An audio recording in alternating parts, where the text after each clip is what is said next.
in our future. Teach them how. And let them lead the way. That was the example, wasn't it? Setting your intention at that age. Can you imagine what this world could be if we set our intention when we were just that high? We don't know exactly what all is going to unfold for us. We don't know exactly how it's going to end up. If they set their intention in the present moment, the now, and that sculpture might be the designer of the new world. You see, it's not always what's appearing, it's what's in the invisible that we grasp from, that we grow into, that we identify what it is that we are supposed to be and how we are supposed to be it and do it. Our children. Our children are learning right now that their yes is big enough. Their yes is big enough. We're not interested in clone making. God doesn't want something, again, that, as you heard the reading, it threw away the mold after it made you. Because it did not want that kind of imitation. It wanted to express itself through you, the unique you that it created. That which has never been before. Because if it had to do it through each one of, like an automaton, like a robot, like a something that is just a cookie cutter, then it would see itself the same way over and over. God is too creative for that.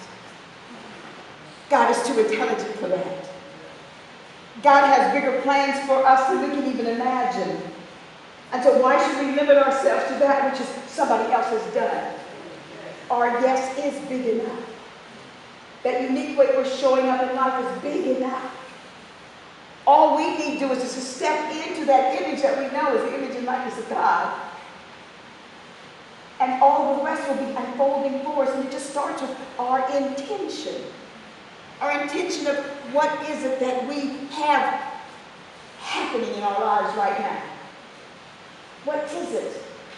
And we focus on that. We always said that there's a difference between that which is in a goal setting and identifying goals for ourselves. There's nothing wrong with identifying goals for ourselves. But what we learned in the past few weeks, we identified that when we set goals for ourselves, we're talking about the future. And we're talking about that which we are setting in place by our logical mind. And that we're going to do planning, we're going to do preparation, and then we're going to do some execution of it. And then we're wondering sometimes when those goals aren't achieved, what went wrong? Well, you know, it's as simple as perhaps we did not put it in the context that it should have been.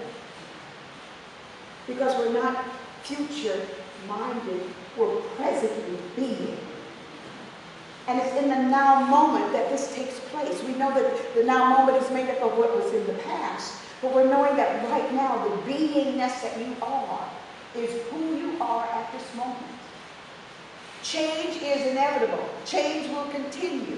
You will not be the same today as you were yesterday or as you're going to be tomorrow. So that change is taking place in your life right now. It's preparing you for the next step. But trying to giant leap into that next step before you've taken the first step leads you into a lot of stumbling. I believe it's David White who said that you start with step one. And sometimes that's the most difficult step to take. We've heard Abraham speak of step one is step one, and step two is step two. And that you don't go all the way over until you start with where you are. The now moment. That part that is who you are at this point. Based on the values, based on all of the training, all of that which you've accumulated for yourself throughout all of this period of time that you've been here. It's just you identifying that which you intend to do. Be. Which leads to the do. It's the being first that leads to the intention that you set. That leads to the unfolding of all that there is. So you say yes. You say yes at the start. You identify the yes first. And it leads to all of the other steps that are necessary or that are a part of who you are. Intention setting. To me, it is a lifelong journey. It doesn't always mean and doesn't always show up as that which is easy to do. But when you stay with it, it starts unfolding right before your very eyes. And at first it is in the invisible. It's in that space that you can't see. You just start to experience, to feel. But you still don't understand all of it. It's still that big mystery string that is attached to the thoughts, the activities, the work that you're doing. And sometimes it might seem as though, where is this leading? Where is it I am to be? The big question, what is it that I am supposed to be now, that I'm here now? What is it? And we get glimmers. We get glimmers sometimes. And those glimmers, when you stay with them, might pick up a thread. Some of you are used to working with computers, and you know how the thread of thoughts continue. They attach themselves to the next thought, to the next thought, to the next thought. And all of a sudden, those threads have built into something. They've become the full expression of that which you have been feeling the urge for within you. And you step out. You step out. And you start to feel a little more comfortability within the sin that you're in. Because the world is starting to open up for you, and you're able to see from a different viewpoint. You're able to see this world as it is to be, not as it is. You're able to catch a glimpse of what this whole creation is about, of what it is expressing and expanding into. So you'll be able to see beyond that which is just that visible space within your experience.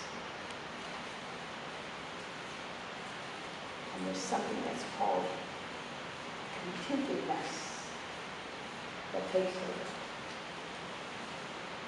That which you've been looking for has been looking for you.